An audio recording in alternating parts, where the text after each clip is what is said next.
پیدائش اس کا پہلا باب۔ خدا نے ابتدا میں زمین و آسمان کو پیدا کیا، اور زمین ویران اور سنسان تھی، اور گہراؤں کے اوپر اندھیرا تھا، اور خدا کی روح پانی کی سطح پر جنبش کرتی۔ اور خدا نے کہا کہ روشنی ہو جا، اور روشنی ہو گئی۔ اور خدا نے دیکھا کہ روشنی اچھی ہے، اور خدا نے روشنی کو تاریکی سے جدا کیا۔ اور خدا نے روشنی کو تو دن کہا، اور تاریکی کو رات، اور شام ہوئی اور صبح ہوئی، سو پہلا دن ہوا۔ اور خدا نے کہا کہ پانیوں کے درمیان فضا ہو، تاکہ پانی پانی سے جدا ہو جائے۔ بس خدا نے فضا کو بنایا، اور فضا کے نیچے کے پانی کو فضا کے اوپر کے پانی سے جدا کیا، اور ایسا ہی ہوا۔ اور خدا نے فضا کو آسمان کہا، اور شام ہوئی اور صبح ہوئی، سو دوسرا دن ہوا۔ اور خدا نے کہا کہ آسمان کے نیچے کا پانی ایک جگہ جمع ہو کہ خشکی نظر آئے، اور ایسا ہی ہوا۔ اور خدا نے خشکی کو زمین کہا، اور جو پانی جمع ہو گیا تھا اس کو سمندر۔ اور خدا نے دیکھا کہ اچھا ہے۔ اور خدا نے کہا کہ زمین گھاس اور بیجدار بوٹیوں کو اور پھلدار درختوں کو جو اپنی اپنی جنس کے موافق پھلیں، اور جو زمین پر اپنے آپ ہی میں بیج رکھیں، اگائے، اور ایسا ہی ہوا۔ تب زمین نے گھاس اور بوٹیوں کو جو اپنی اپنی جنس کے موافق بیج رکھیں، اور پھلدار درختوں کو جن کے بیج ان کی جنس کے موافق ان میں ہیں، اگایا۔ اور خدا نے دیکھا یہ اچھا ہے۔ اور شام ہوئی اور صبح ہوئی، سو تیسرا دن ہوا۔ اور خدا نے کہا کہ فلک پر نیر ہوں کہ دن کو رات سے الگ کریں، اور وہ نشانوں اور زمانوں اور دنوں اور برسوں کے امتیاز کے لیے ہوں، اور وہ فلک پر نور کے لیے ہوں کہ زمین پر روشنی ڈالیں، اور ایسا ہی ہوا۔ سو خدا نے دو بڑے نیر بنائے، ایک نیر اکبر کہ دن پر حکم کرے، اور ایک نیر اصغر کہ رات پر حکم کرے۔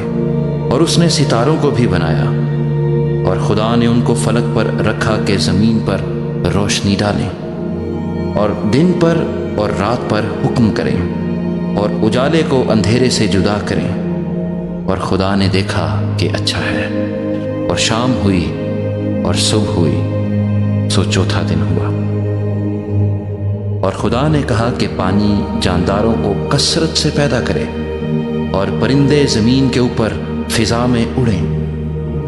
اور خدا نے بڑے بڑے دریائی جانوروں کو اور ہر قسم کے جاندار کو جو پانی سے بکثرت پیدا ہوئے تھے ان کی جنس کے موافق، اور ہر قسم کے پرندوں کو ان کی جنس کے موافق پیدا کیا۔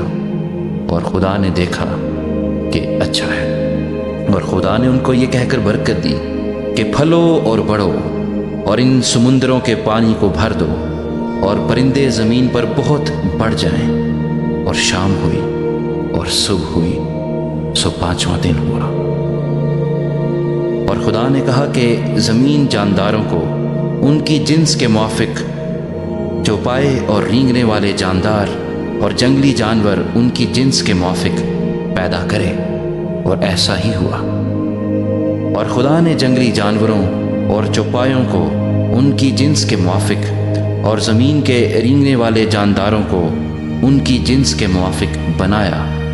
اور خدا نے دیکھا کہ اچھا ہے۔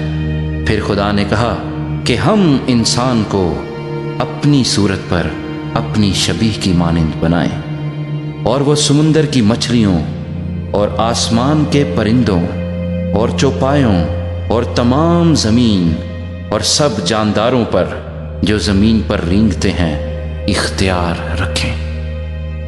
اور خدا نے انسان کو اپنی صورت پر پیدا کیا، خدا کی صورت پر اس کو پیدا کیا، نر و ناری ان کو پیدا کیا۔ اور خدا نے ان کو برکت دی اور کہا کہ پھلو اور بڑھو اور زمین کو معمور و محکوم کرو، اور سمندر کی مچھلیوں اور ہوا کے پرندوں اور کل جانوروں پر جو زمین پر چلتے ہیں اختیار رکھو۔ اور خدا نے کہا کہ دیکھو، میں تمام روئے زمین کی کل بیجدار سبزی اور ہر درخت جس میں اس کا بیجدار پھل ہو تم کو دیتا ہوں، یہ تمہارے کھانے کو ہوں، اور زمین کے کل جانوروں کے لیے اور ہوا کے کل پرندوں کے لیے اور ان سب کے لیے جو زمین پر رینگنے والے ہیں جن میں زندگی کا دم ہے، کل ہری بوٹیاں کھانے کو دیتا ہوں۔ اور ایسا ہی ہوا۔ اور خدا نے سب پر جو اس نے بنایا تھا نظر کی اور دیکھا کہ بہت اچھا ہے، اور شام ہوئی اور صبح ہوئی، سو چھٹا دن ہوا۔